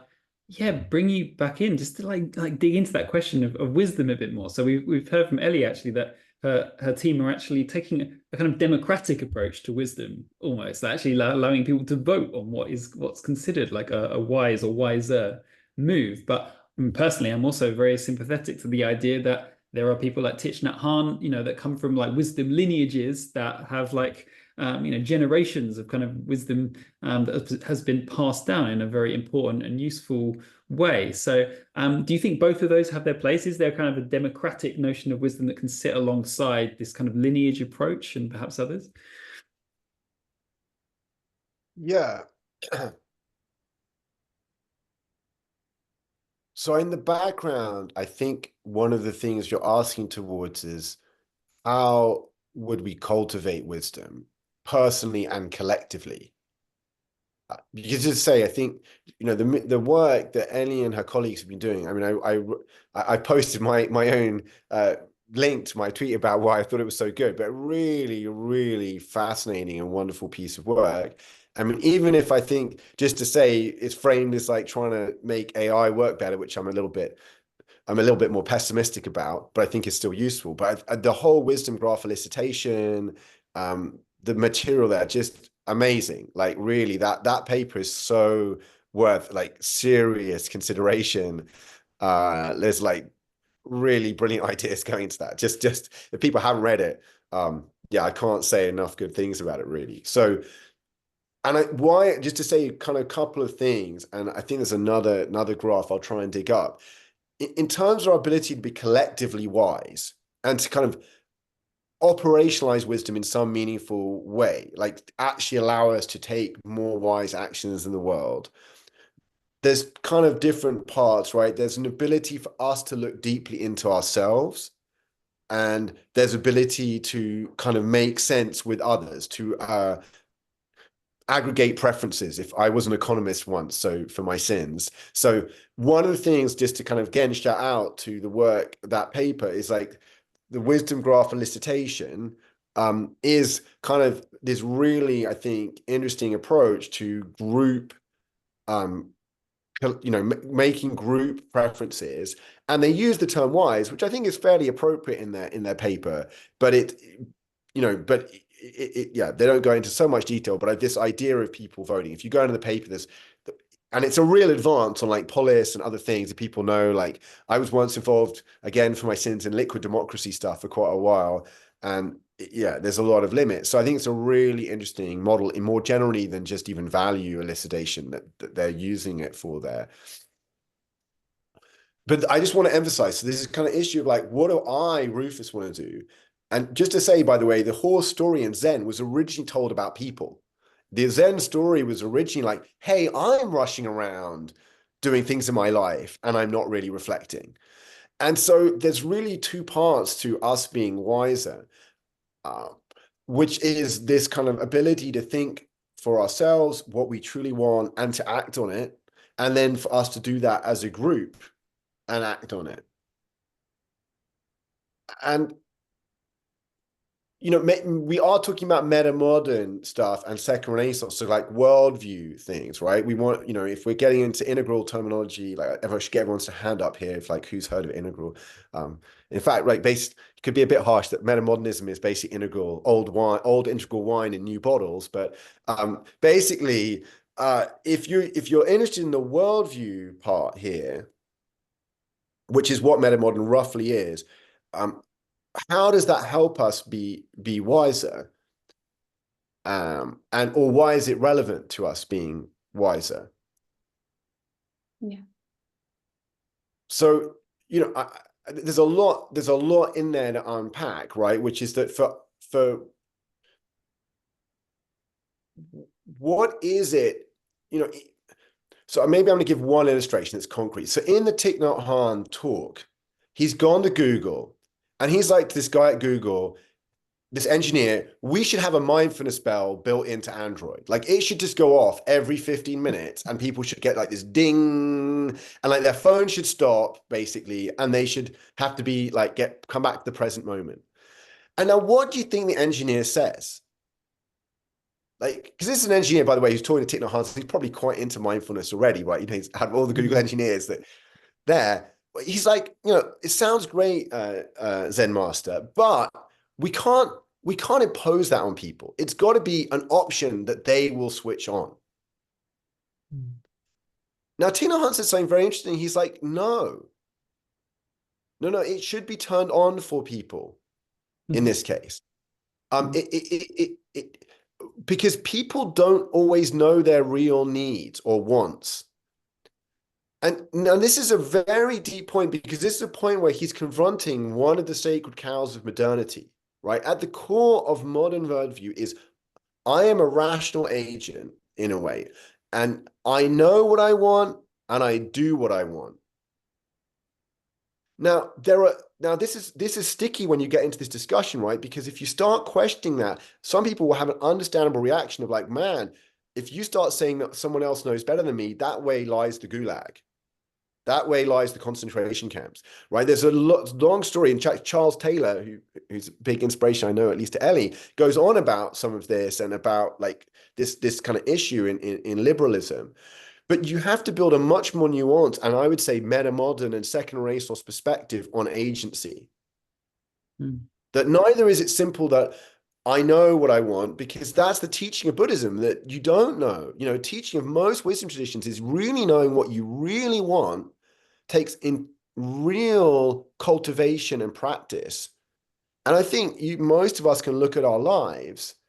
I can look at my life and just see how much of my life I've done things that when I look back, I didn't maybe want to do, that were given to me by my family and what they thought was important or my parents thought were important.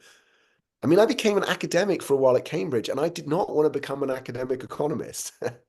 But I know that my mother thought it was a good idea in some way. God bless her. You know, she's very lovely, but doing weird random stuff she didn't understand wasn't going so well. So I'm just trying to say that we can really see that takes skill and capacity. And so why this worldview stuff is to even question, you know, at the root of it. I mean, it's the critique I have even is when you look, when we question, you know, Mark Zuckerberg, or we critique Facebook, you know, he can just say, but I'm giving people what they want. I just gave them an algorithm that literally gave them, other than the advertising, more of what they wanted.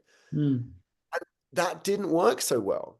But to question this really takes you somewhere quite deep in questioning the worldview. And it then takes some subtlety about what it is to know better, or like what people or what states are we in, or how do we cultivate those, and to imagine it. Because at the moment, the only way we really regulate things in modernity is you have to have, basically there's either an externality in economic terms, or you're a child. Or you're the equivalent of a child, i.e. you've become addicted. Those are the things we're allowed to regulate in modernity, which is you either aren't yet a rational agent, or there's somehow an externality. But in a lot of this stuff, there isn't an obvious externality at the moment. Thank you, Rufus. Oh, okay, we've got some people wanting to respond to that. Let's go with Anna first. Well, to respond, but to continue and to ask a question. Yeah.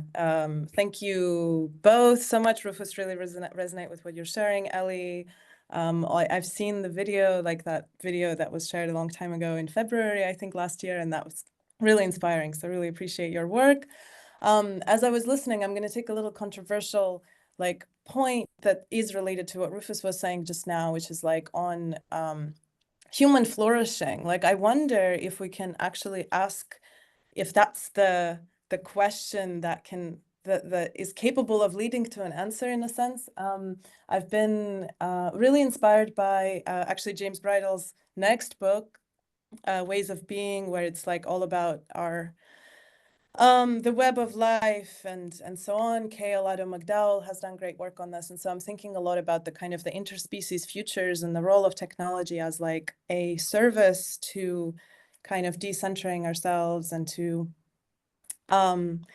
getting in relationship with all these other beautiful forms of life and intelligence. And so yeah, so I guess just like bringing that to and contrasting that with human flourishing. And I wonder if either of you, I guess, have anything to say on that. And thank you again. Thank you. Let's take Daniel's point as well, and then we'll let Ellie and Rufus respond. I'm sure, and mine, we'll see if there's time, but it's a different piece. Just wondering, for Ellie, for Rufus, for all of our presenters, you're also involved in movement building around these kind of pieces, and especially when you operate in, Ellie, as you sort of described, that sort of frantic San Francisco pace of different things that really is so transactional rather than sinking into the presence that's critical to the work you're doing. How do you go about doing that when so many of the people who you're likely reaching are embedded within that sort of a culture? Yeah, good question. Ellie, do you want to respond to those first, Ian? Yeah, so I respond first to Anna very quickly. And to a comment that was left before. So I'm not saying that human flourishing is the only thing, or that wisdom and meaning and embodiment or like relationship to others are the same thing. What I'm saying, and maybe it wasn't clear enough, is that so people keep having this experience of like tapping into like a field of consciousness that feels fundamentally good and loving and expansive and connected. And then people use different, as they tap into this field, they use different expressions of the field to communicate how it feels, right? And so kind of like some people will make that of like the like web of interbeing and connections to others. Some people will kind of like talk about this experience of meaning. Wow, when I'm tapping into this field like this, what I'm paying attention to. Some people will like talk about embodiment, because like when they tap into this field like that, when they feel most in their bodies. Some people will talk about this in the experience of like being in clear light and awakening, because kind of like when they're tapping into the field, everything feels kind of like more expansive and transparent. And so that has, does that make sense? That it has kind of like many layers, and then different people, like they are all part of the thing, and they're all connected to each other, right? The things that feel meaningful, they're also like more embodied. They're also kind of like more conductive to being in the expansive state. But they're kind of like slightly different expressions of the thing in itself. And there's like beautiful bodies of work in each of these traditions that kind of build on top of each other. If not, I'm happy to, like, you can send me another question and I'm happy to riff more on that. But just to kind of reply to Daniel, what you were saying, and also kind of like a bit connecting to what Rufus was saying. So how I see it is that there's like two big, wicked problems, and they're both super complicated. One of them is a problem of insight, transformation, wisdom, being in like right connection. It's an energetic problem, right? And you can kind of like add on it like a worldview problem. So you can talk a lot of worldview, which I've done for, you know, like my research was in social imaginaries, new narratives, new social myths. And then I'm like, oh yeah, I could like write books forever. But, you know, actually there's kind of like a deeper question of like resonance, you know, who are these ideas like resonating to? And like, what do I need to do in myself, in my own body, to kind of like be able to like resonate with certain concepts, right? And that's why you see, you can call this like part of the problem, like, oh, are people like healed, grounded, like do they feel safe enough, you know, have they gone to Burning Man, done ayahuasca, like whatever. But there's kind of an insight thing that naturally like makes people like gravitate toward a certain set of ideas. But then there's like another big problem that's like, oh, actually we forget that like people have been, you know, doing the ayahuascas and like going to Burning Man, and kind of like we had like the 60s hippie summer, and like things still suck, right? So kind of like, what do you do after the transformative insight? Because, you know, some of the people that I've met in those circles, like some kind of like pretty high up, like they know these things. Like they've been experimenting with these things for a long time. Like there's a lot of like esotericism in this sort of fields. And then what's lacking, you could say that like, oh, maybe they haven't surrendered to it enough, which like fair in some cases it is the truth. But then it's like, what I see is like a lot of hopelessness. How are we even gonna tackle this? Like, it's just another circle, like another like ayahuasca, like another festival. Like, how are we really gonna tackle this? Because like this beast, this like connection of like systems is just kind of like much bigger than any of us, right? So there's this kind of like whole systemic issue that's not even a mindset problem. It's not a worldview, like it's connected because you can have all the tools in the world, you can have all the intelligence in the world, unless your heart is in the right place, you won't be able to take it. But they're kind of, you know, parallel problems.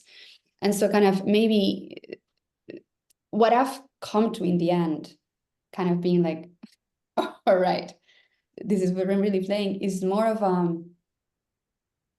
it's less about regulation, as I do agree very much with the points that you were making, Rufus, of people need to, people don't know what they want, right? But It takes skill to do that. It takes skill to discover it. A time or capacity, yeah. Guidance.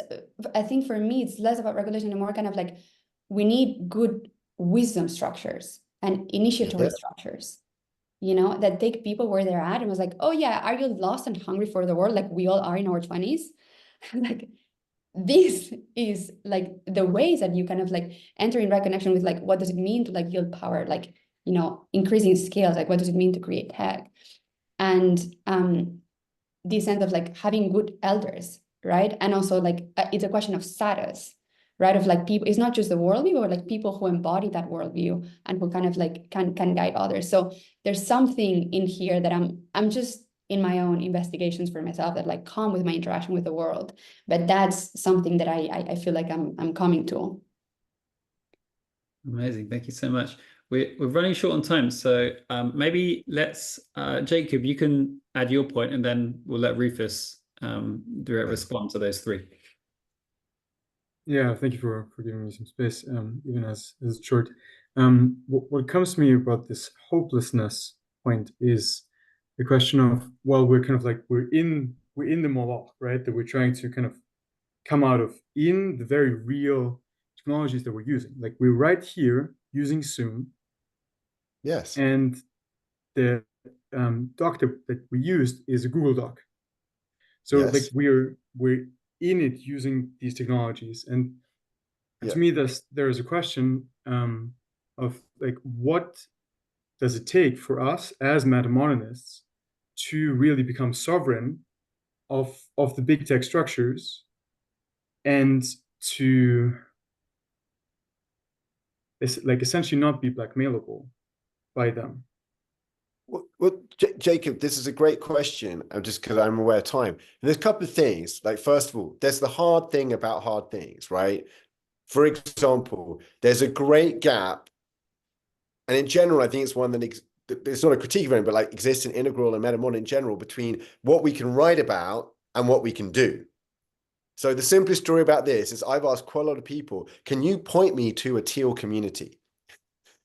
Quite senior people. I haven't yet asked Ken Wilber himself, but I've asked people, you know, quite a lot of people, and almost no one has said, oh yeah, here's a teal community, right? So the ability to enact what we can envision as ways of being takes real time. So, I mean, just to take very obvious one, something that's massive step for us as humanity is an ability to basically integrate the great victories of individualism we've had in the last several thousand years with collective again, right? We're clearly in the West, at least we're hyper individualistic, but we don't want to go back to tribalism, right? We don't want to revert to how we were 2,000 years ago or 1,000 years ago. But that integration is just a really hard, like just at an ontological day-to-day level. I've lived in community quite a lot and I've seen a lot of breakdowns. You know, we run a hub in Bergerac. Like Life Itself is really mainly focused on creating spaces where people get to actually practice in some of this. And, you know, we've now run like 30 or 40 residencies, like for a month or more where people live together. You know, we've also run longer ones and shorter ones. But I can tell you, like almost every time there's like some major breakdown over like the washing up.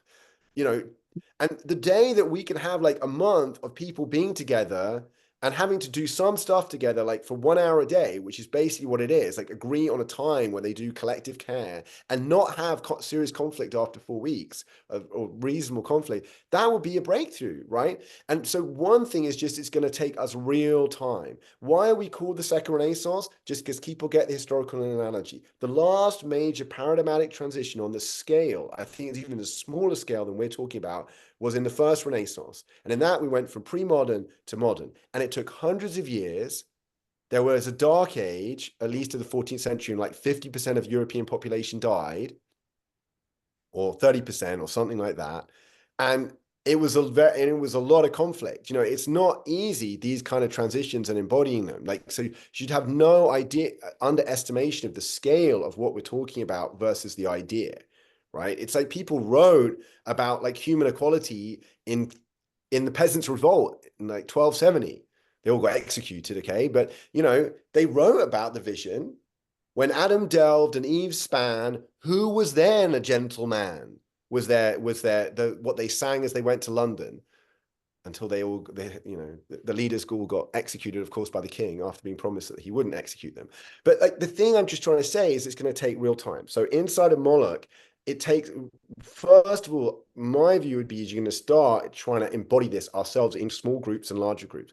And Ellie is also completely right that we also need structures, you know, technologies and others that allow us to support that embodying and scaling of our collaboration and our collective decision-making. But fundamentally, we're up to something difficult. And the thing is, we're not going to take over right now the tech monoliths. But, you know, if you want simple things, it's like, don't let your kid go on a screen until they're like 13 or 14. You know, that's hard enough. Like being community, like just really basic things like that. And to again, technology is not the enemy. Technology is a wonderful servant. I am so grateful for Zoom and to be meeting you and for Google Docs. But it is when it becomes a runaway horse that we must think, which it has become, I think, in many ways. That's what I'd say. But it's like we've got there is real hope. That's what I want to say. Is there's real hope, but it also isn't going to be easy. Thank you so much, Rufus and Ellie and everybody for your attention this last couple of hours. That was week 1 of Technological Metamodernism, and wow, I'm feeling super stimulated. With like, I'm packed full of good ideas. So yeah, feeling really grateful to you all. We'll be back sort of same time next week. I will send out some suggested preparatory reading for the second session. I thought that was done, but actually now I'm going to reflect on that a little bit more, or maybe tweak it a bit, given what I've heard today. Please keep adding comments on the doc. As I said, it would be amazing if by the end of this 4 weeks, it becomes a fantastic resource for an even broader community. And please also use the Telegram group to keep these conversations going. And I'll make sure that the Zoom chat log is in the notes somewhere, so nothing there is lost. Yeah, see you next time. Take care, guys. Bye. Thank you. Thank you, everybody. Thank you so much.